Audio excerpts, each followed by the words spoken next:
It begins, as it always does, with a smell. Not the sharp, clean scent of ionized air in a Tau corridor. Not the warm, organic smell of earth from a reclaimed world. This was the smell of a library where all the books are bound in human skin, and the ink is made of rust and regret. It was the smell of the womb ship. And it is the first memory I have that is truly my own. You must understand, we of the Tau VA, we are taught that our history is a straight line. A glorious ascent from the mud of our homeworld to the stars, guided by the wisdom of the Ethereals. A greater good, mathematically sound, universally applicable. A beautiful, clean, geometric truth. I am here to tell you that geometry is a lie. The universe is not made of straight lines. It is made of folds. And in those folds, things wait.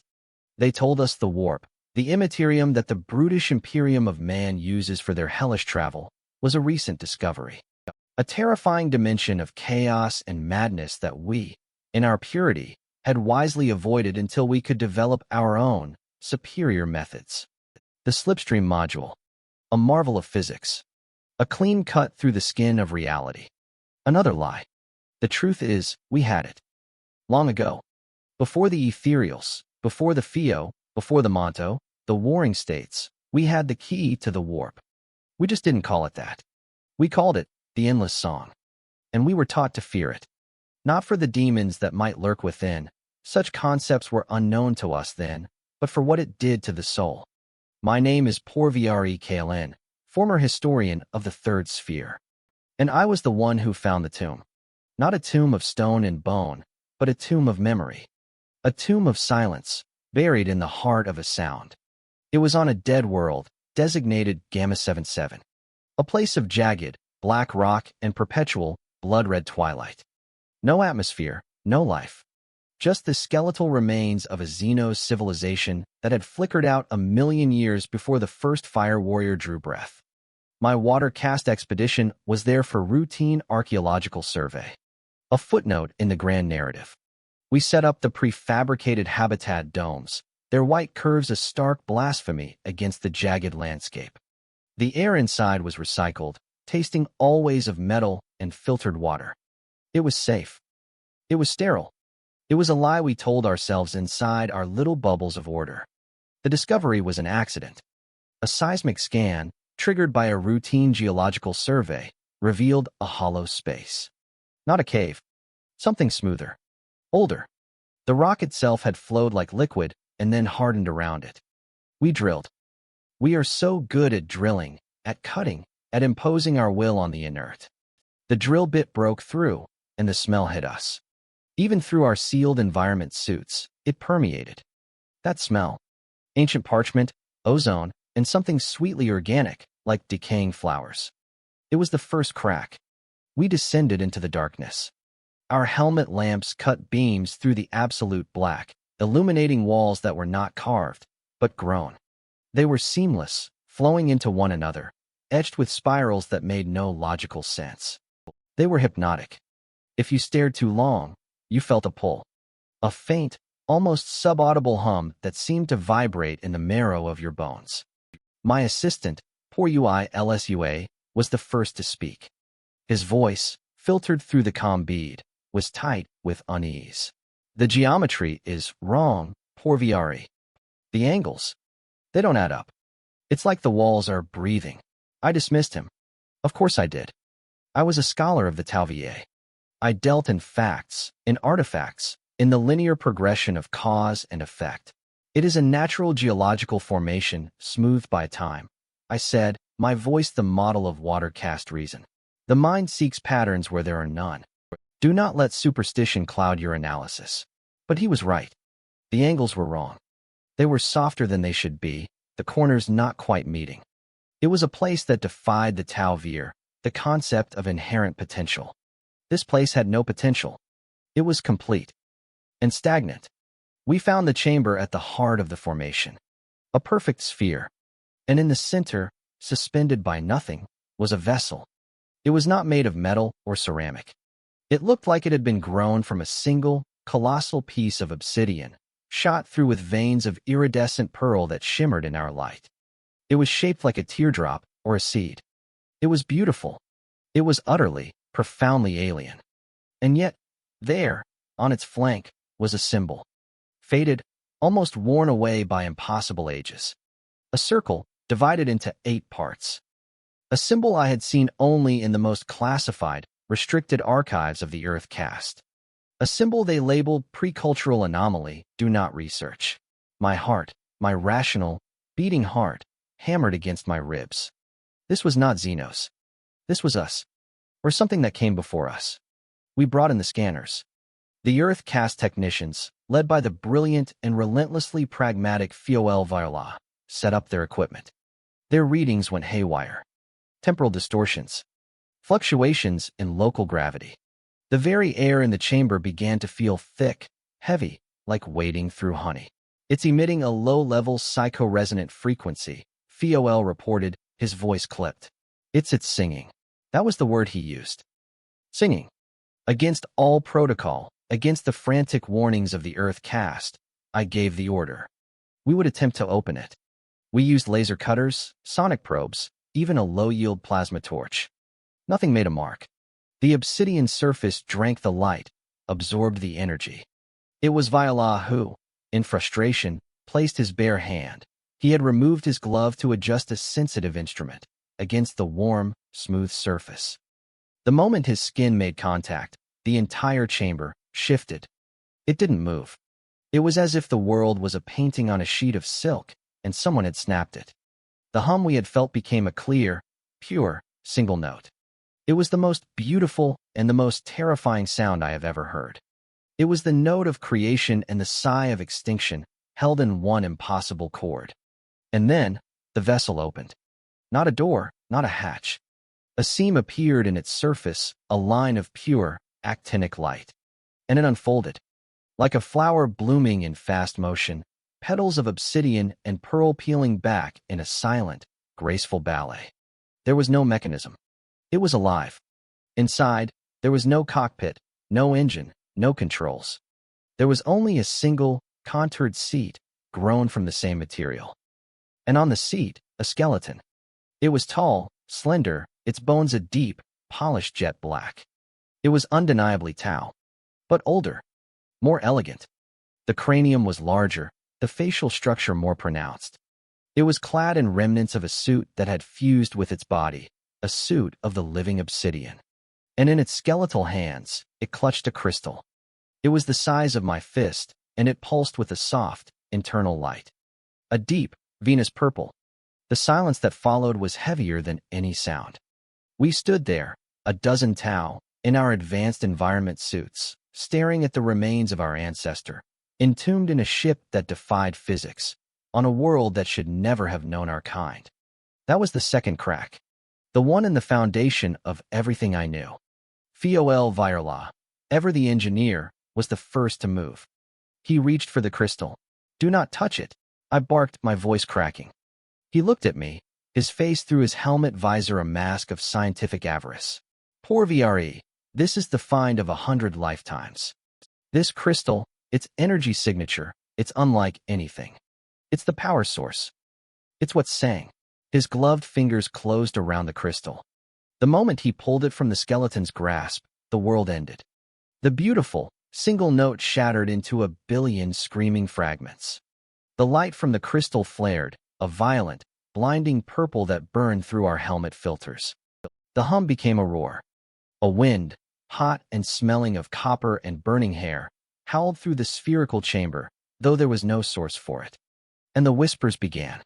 They were not in my ears. They were in my mind. 1,000, 1,000,000 voices, all talking at once, in languages I had never heard, screaming, laughing, praying, dying. It was a psychic tsunami. I fell to my knees, clutching my helmet, as if I could tear it off and stop the noise. My vision swam. I saw things. Visions of cities of light that twisted into screaming faces. Of stars being born and gutted in the same instant. Of a great, impossible geometry that was at once a city, a god, and a scream. I saw the skeleton in the chair move. Its head turned. The empty sockets looked at me. And a voice, clear and cold as ice, cut through the psychic static.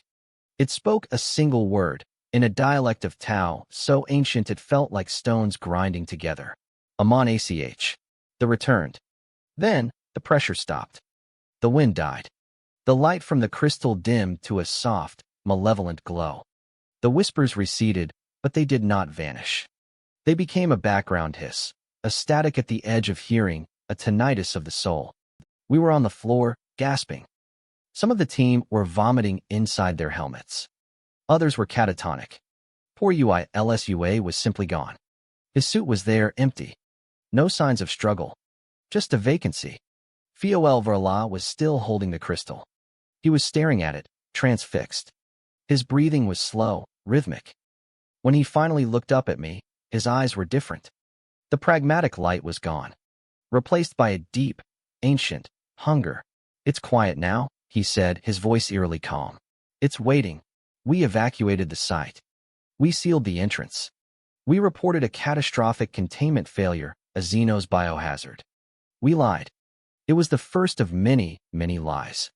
We were quarantined, medicated, debriefed by grim-faced Ethereals whose serene masks could not entirely hide the fear in their eyes. They knew. They knew what we had found. And they were terrified.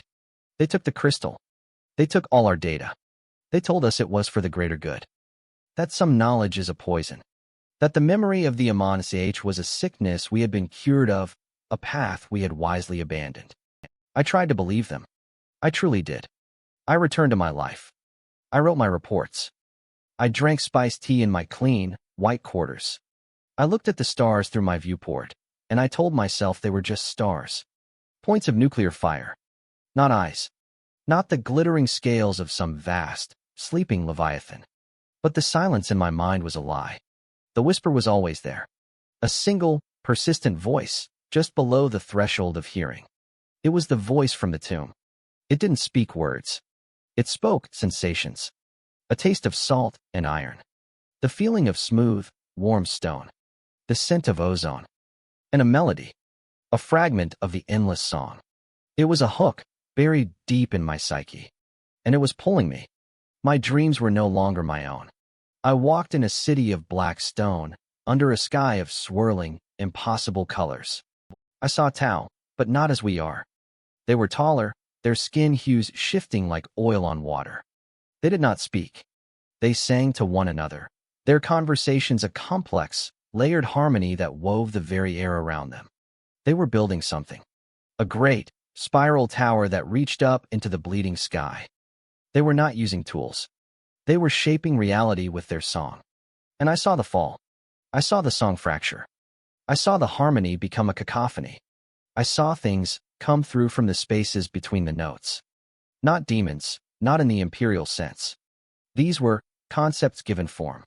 A walking silence that consumed sound. A geometric equation that unwrote flesh. A sorrow so profound it crystallized the air into falling shards of grief. The Amon Ach had not just traveled the warp. They had tried to build with it. To impose their own order upon the chaos. They had tried to sing the warp into a new, beautiful shape. And the warp had sung back. I started my own research. A secret, blasphemous thing. I used my clearance, my knowledge. I pieced together fragments from Forbidden Earth cast archives, from cryptic mentions in ancient ethereal texts. I learned the truth. The slipstream module was not a new invention. It was a salvage operation. A crude, pathetic mimicry of the Amon Ach technology. A steering wheel bolted onto a living, breathing dragon. We weren't slipping through the warp. We were tapping into the dormant, crippled pathways our ancestors had carved long ago. We were children playing with the corpse of a god. And the Ethereals knew. Their coming, the sudden unity they brought to our people, was it a salvation? Or was it an intervention? A quarantine? Did they find a savage, psychic race on the brink of tearing itself apart, dreaming a hole in reality? And did they fix us? Did they cut out the part of our soul that could hear the song? Did they lobotomize our entire species to save us from the very gift I had now reawoken? The whisper in my mind grew stronger. It became a conversation. "You are awake," it would say, not in words, but in a feeling of cool water on a fevered brow.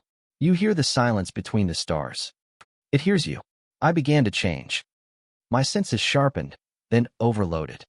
The taste of my nutrient paste was a symphony of chemical flavors, each one a vivid color in my mind.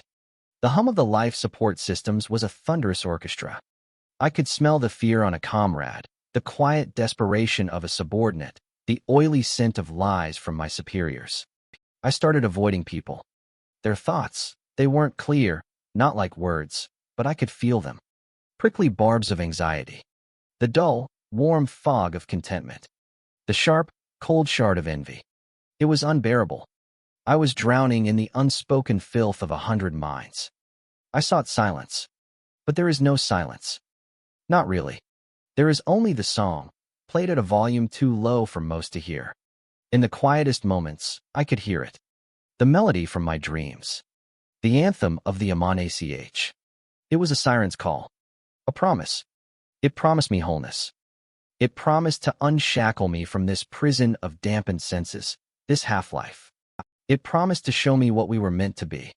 Fol Voila found me one night, in a disused observation deck. He looked haggard. His hands trembled. But his eyes still held that ancient hunger. They're monitoring us, Kalen, he whispered, his voice raspy. The Ethereals. They know that the infection is spreading. They're going to purge us. For the greater good. He grabbed my arm. His grip was fever-hot. The crystal. They have it in the xenoarchaeological vault, on the orbital platform above Tau. We have to get it back. It's the key. It's a tuning fork. It can reattune us. Make us complete. He was mad. I could see the fractured light of the warp in his eyes. He wasn't just hearing the song. He was trying to conduct it. But his madness was a mirror of my own. He was the escalation I had been waiting for. The catalyst. Why? I asked, my own voice of strangers. What happens when we are complete? He smiled, a wide, terrible smile that showed too many teeth. Then we sing the world anew. We finish what they started. Betrayal is a cheap word. It implies a choice between one loyalty and another. I had no loyalties left. The Tau Va was a fairy tale. The Ethereals were jailers. My only allegiance was to the truth, a truth that was slowly eating me from the inside out. We devised a plan. A desperate, insane plan. We would use our clearance, what was left of it, to get aboard the research station. Virla, with his earth-cast genius, could bypass the security. I, with my water-cast silver tongue, could provide the distraction. We would take the crystal, and we would use the station's own experimental slipstream drive chamber as an amplifier. A concert hall. The journey to the station was a descent in itself. Every polite, reasoned conversation with the station crew was a layer of hell. I could see the strings of their lives, the petty concerns, the blind faith. They were puppets, and I was the only one who could see the puppeteer's hands and the terrible, empty face behind the mask. The static in my mind was a roar now, a waterfall of whispers. I had to concentrate to form simple sentences, to keep my face from twisting into a rictus of either ecstasy or terror. The vault was a place of cold, blue light and humming null fields. It was designed to suppress the unnatural. It felt like a physical weight on my skin, a suffocating blanket. The crystal was in a stasis field at the center of the room. It pulsed, a slow, patient heartbeat of violet light. It called to me. The song swelled in my mind, beautiful and vengeful. Virla worked frantically at the console, his fingers a blur. The stasis field is ethereal-grade security. Complex. Beautiful. He was sweating, muttering to himself. It's a song of binding. A counter-melody. But I know the key. I heard it in the tomb. He began to hum. It was a discordant, ugly sound. The lights in the vault flickered. The hum of the null field stuttered. The air grew thick, cold. I could see my breath. And then, the alarms began to blare. Not the station's security alarms. These were different. Deeper. A resonant, bone-shaking chime that I felt in my teeth. It was the same chime I had heard in the tomb. They were here. The Ethereals enforcers. The hunter cadres. But it was too late. Virla let out a cry of triumph. The stasis field collapsed. The full presence of the crystal washed over me. It was like being born. It was like dying. Every sense I had exploded. I could see the music of the universe, the gravitational cords that bound the planets, the electromagnetic chorus of the stars. I could taste the fear of the soldiers approaching, a sharp, coppery tang. I could feel the silent, terrible attention of the warp turn its gaze upon this tiny, insignificant station. Viola grabbed the crystal. The moment he touched it, his body convulsed. His form shimmered. For a moment, he was not a Tau. He was a being of light and shadow, of impossible angles. He was what we were meant to be. And then he screamed. It was not a scream of pain, but of revelation. A scream that was also a perfect, high C. The concert hall, he shrieked, his voice tearing at the edges.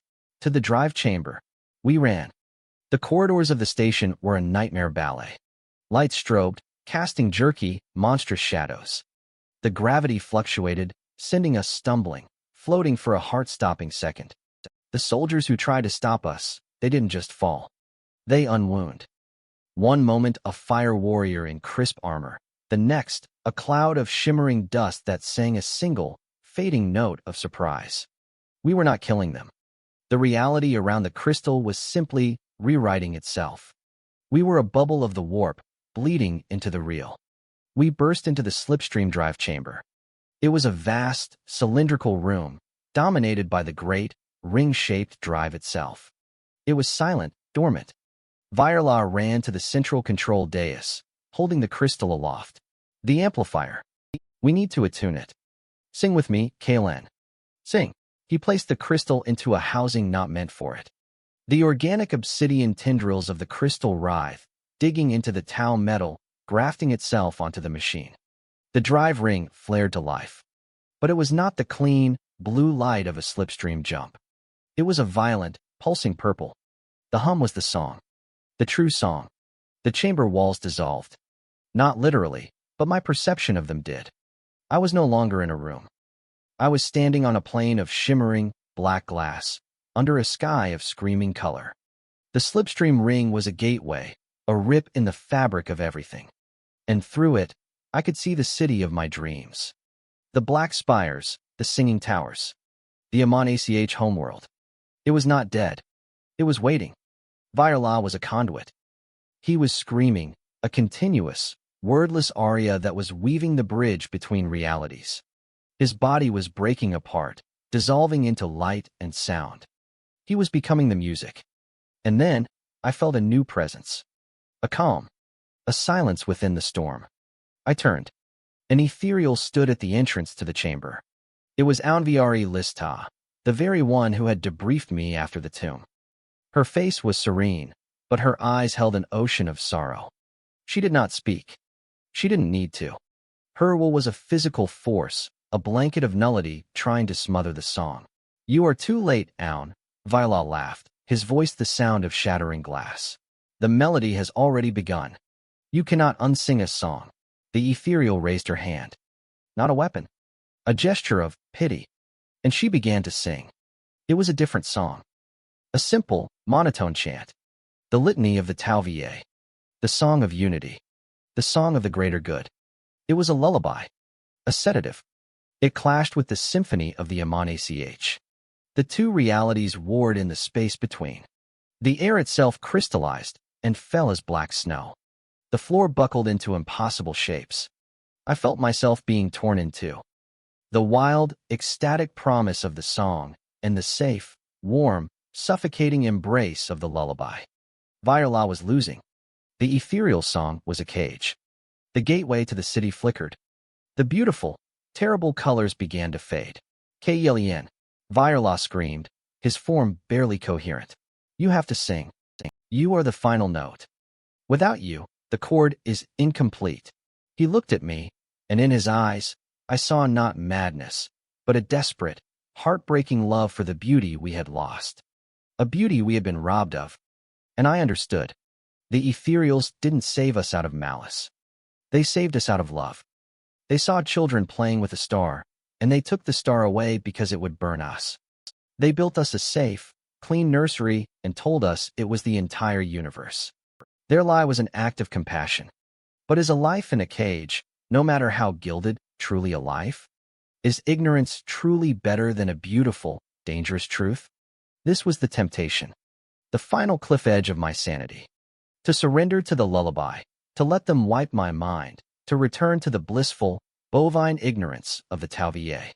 To be a good citizen, to be safe, or to embrace the song, to become what I was always meant to be, to step into that glorious, monstrous city and add my voice to the chorus, even if that chorus was a scream that would unravel creation. I looked at the ethereal, her face a mask of benevolent tyranny. I looked at Virla, a dying star of beautiful madness. I looked at the gateway, at the impossible, singing geometry of my true home. I made my choice. I opened my mouth. And I did not sing. I screamed. It was not a scream of fear or pain. It was a scream of refusal, a denial of both songs. The lullaby and the symphony were two sides of the same coin. Both sought to define me, to use me as a note in their composition. I would not be a note. I would be the silence between them. My scream was a weapon of pure, undiluted self. It was the sound of a soul tearing itself free from all gods, all masters, all greater goods. The effect was catastrophic. The conflicting energies, denied their resolution through me, rebounded. The slipstream drive overloaded. The crystal shattered. The gateway collapsed in on itself with a sound like the universe gasping its last breath. The shock wave threw me across the chamber. I saw Virla dissolve into a final, silent flash of light. I saw the ethereal thrown back against the wall, her serene mask finally cracking into an expression of sheer, undiluted shock. Then, darkness. I awoke in a medical bay.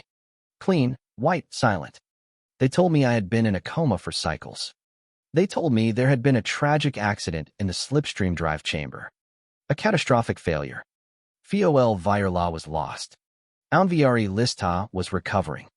They asked me what I remembered. I lied. I told them I remembered nothing after entering the vault. I was the perfect, amnesiac victim.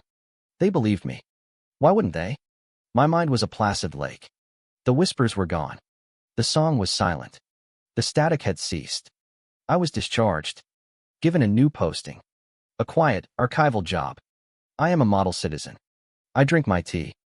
I write my reports. I speak of the greater good with conviction. It is the most perfect performance of my life. Because the silence, it is not empty. The song is gone. The lullaby is gone. But in the absolute quiet they left behind, I can hear something else. Something that was hidden beneath the noise all along. A rhythm. The slow, steady, inevitable rhythm of a heartbeat. Not my own. It is the heartbeat of the thing I carry inside me now. The child of my refusal. The thing that was born in the silence between two songs. It is not Tao. It is not Amon Ach.